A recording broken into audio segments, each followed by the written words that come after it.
The European Union is presently an economic powerhouse consisting of 28 countries with a combined GDP of nearly $19 trillion. About 1.5% of that amount is spent on its defense, totaling a whopping $226 billion.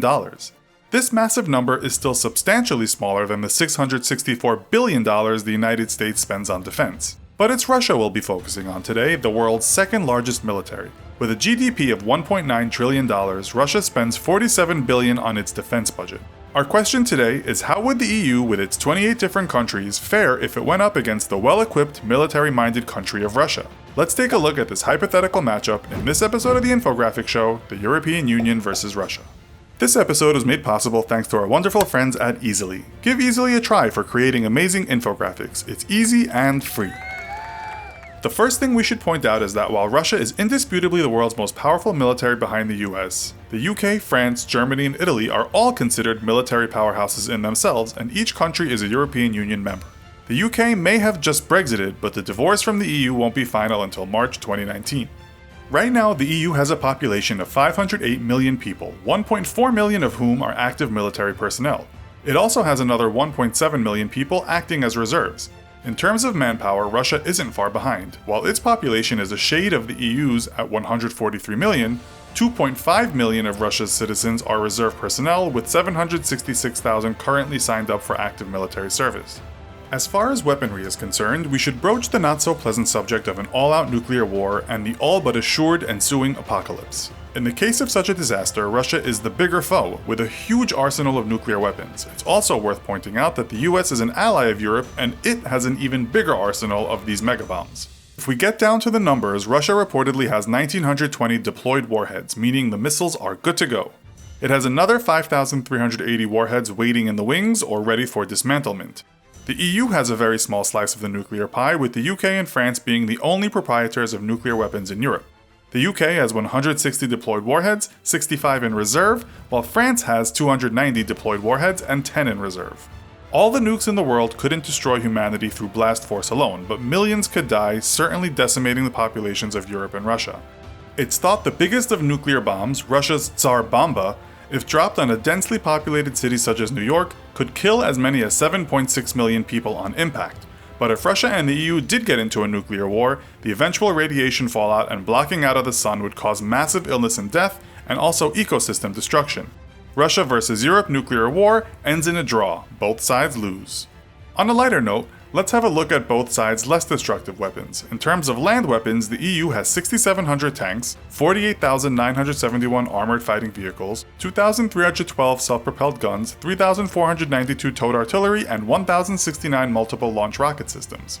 Russia has some supremacy here with its 15,400 tanks, 31,300 AFVs, 5,972 SPGs, 4,625 towed artillery, and 3,793 MLRSs.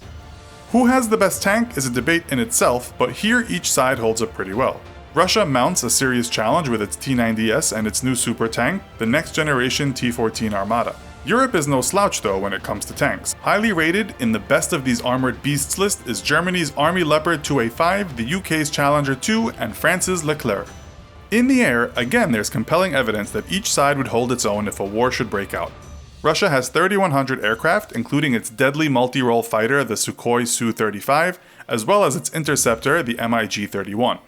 Europe has a much bigger air force with 6,751 aircraft and a handful of leading fighter jets. The EU's ace in the hand here is probably the Eurofighter Typhoon, a feat of engineering that was a collaborative effort from UK, Germany, France, Italy, and Spain. France's Omni-Role jet fighter, the Dassault Rafale, is also highly rated.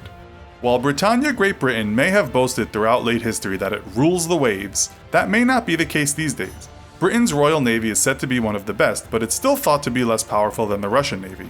Combining Europe, though, makes all the difference, not only in engineering skills but also sheer numbers. The EU has a total of 61 submarines, 102 frigates, 21 destroyers, 39 corvettes, 167 mine warfare craft, 210 patrol craft, and 4 aircraft carriers. Russia has a total of 60 submarines, 4 frigates, 15 destroyers, 81 corvettes, 45 mine warfare craft, 14 patrol craft, and only 1 aircraft carrier. If we reflect on those numbers, we might come to the conclusion that indeed Britannia no longer rules the waves, but the EU could certainly challenge any superpower in the sea. To power these massive militaries takes a lot of oil, certainly if the war was a protracted one.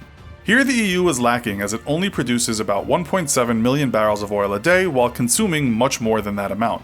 It's also got around 5.6 billion barrels of oil in reserve. Russia significantly has the upper hand, producing 10 million barrels daily and consuming only 3.3 million barrels a day. It has a huge 80 billion barrel oil reserve. There's little doubt, however, that if this hypothetical war did happen, the world's largest military, the USA, would have the back of the EU. This would change matters considerably. There is also the issue of each country's technological capabilities. Throughout 2 world wars, Germany and the UK developed a technology which sparked the computer age. Europe and its allies are currently developing automatized military systems, complex spying technologies, drone technology, and perhaps not too far from now, soldiers of war that are not human, but robots. We can presently assume that the EU, with the US on side, is ahead in terms of computer technology, but Russia, possibly with China on side, would not be too far behind. As has been demonstrated in numerous documentaries, the Internet of Things could change how wars are fought. Weapons with machine learning artificial intelligence may also change the landscape of destruction. At the same time, if you can hack a nuclear missile launching system, it's probably game over for the other side. As for allies, Russia doesn't have too many. It's been said Russia has only a handful of allies and nothing compared to the friendships the EU could call upon in times of need. Other things to consider might be military experience, of which the EU could be said to have the upper hand as a collective. Nonetheless, being a collective could pose its own kind of communication problems and disagreements. Russia will never fall out with itself, while most of Europe has a history of squabbling. After hearing this matchup, who would your money be on if the EU went head-to-head with the mighty Russia? Let us know in the comments. And if you like these types of comparisons, be sure to watch our other video entitled Russia versus the United States. Thanks for watching, and as always, don't forget to like, share, and subscribe. Also, please consider heading over to our Patreon. We are currently raising money to hire more writers so that we can continue bringing you this bi-weekly show.